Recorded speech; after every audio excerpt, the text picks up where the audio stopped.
C'est la guerre de 1870 contre la Prusse et la défaite de la France qui vont remettre le château au centre de la vie politique du pays. Après avoir servi d'hôpital militaire, c'est dans la Galerie des Glaces que le chancelier Bismarck proclame la naissance de l'Empire allemand en 1871. La même année, pour fuir les troubles de la Commune de Paris, le gouvernement d'Adolphe Thiers choisit aussi le château.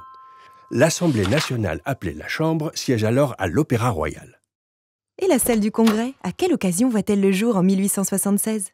Suite à l'instauration de la Troisième République en 1875, les institutions françaises se dotent d'une deuxième chambre, la Chambre des députés. On décide alors la construction d'une nouvelle salle.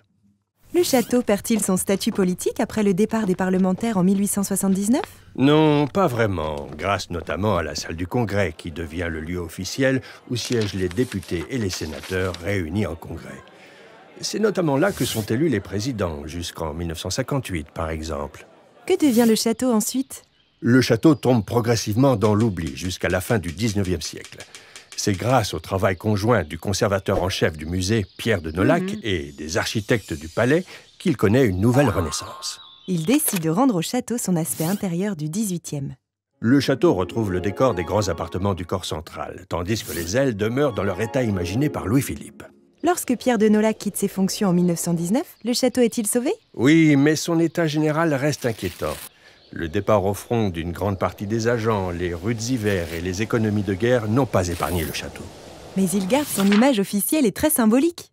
En effet, on y signe par exemple le traité de Versailles en 1919, dans la Galerie des Glaces, à l'endroit même où l'Empire allemand avait été proclamé presque 50 ans plus tôt. Et son image reste forte à l'international. Pour les Américains, par exemple, qui se rappellent que le château de Versailles a soutenu dès 1778 les États-Unis d'Amérique dans leur guerre d'indépendance.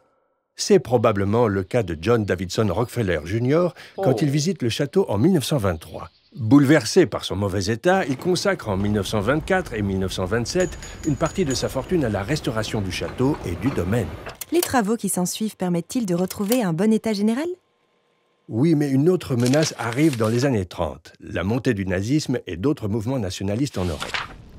Conscient de la portée symbolique du château dans le conflit franco-allemand, Versailles se protège.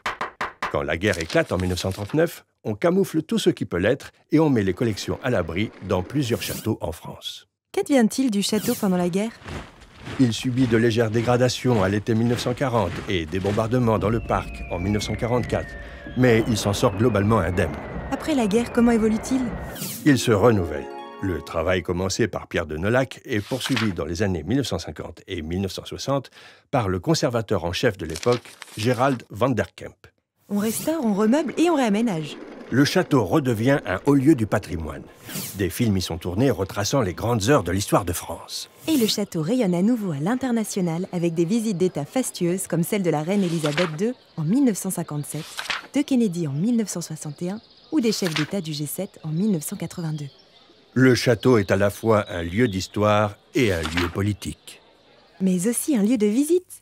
Depuis 1682, le château accueille le public du monde entier et depuis 1979, il est classé au patrimoine mondial de l'UNESCO.